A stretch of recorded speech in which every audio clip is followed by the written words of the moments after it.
Еще до войны они совсем молодыми людьми выбрали учительскую профессию.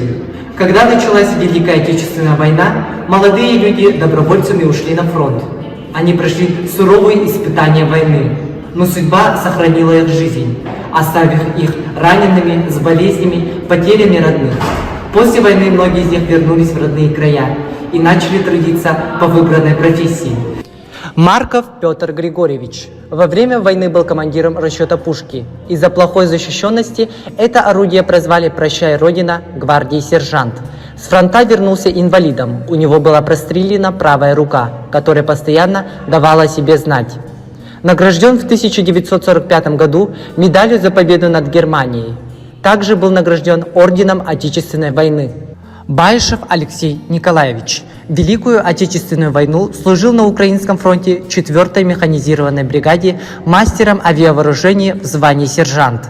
После войны вернулся к учительской работе. Алексей Николаевич – отличник народного просвещения РСФСР.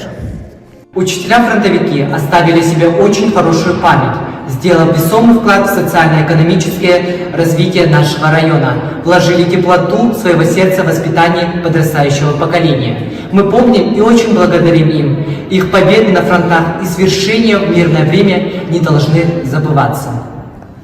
В нашей школе есть стенд «Выполняя долг перед Отечеством», который посвящен тем недавним событиям, ставшими уже историей, о которых мы обязаны помнить.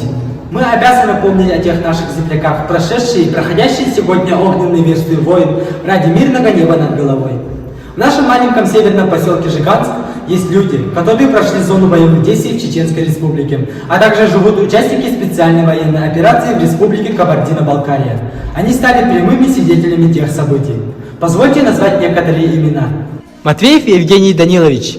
После школы призван в армию, служил танкистом. В 2001 году его направили в Чеченскую Республику в зону боевых действий. Награжден орденом Мужества за выполнение боевого задания в ущелье Ханкала.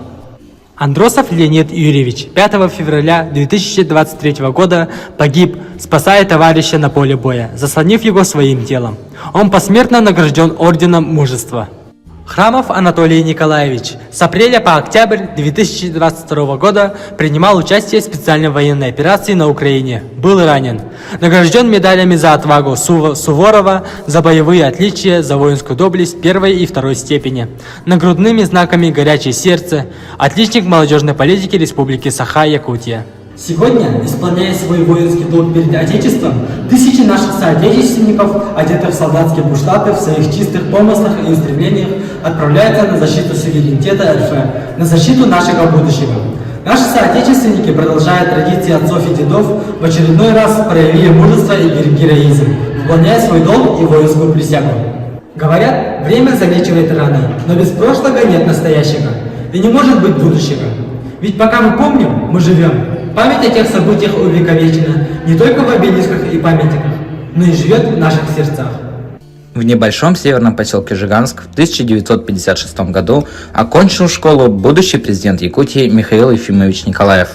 Окончив Омский институт, он вернулся работать в Жиганск по специальности. С малых лет он знал, как никто другой, что нужно Арктике.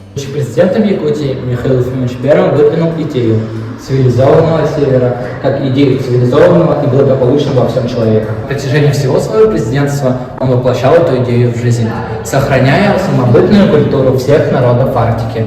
Это, безусловно, доказывает и показывает его искреннюю любовь к Арктике и Северу в целом.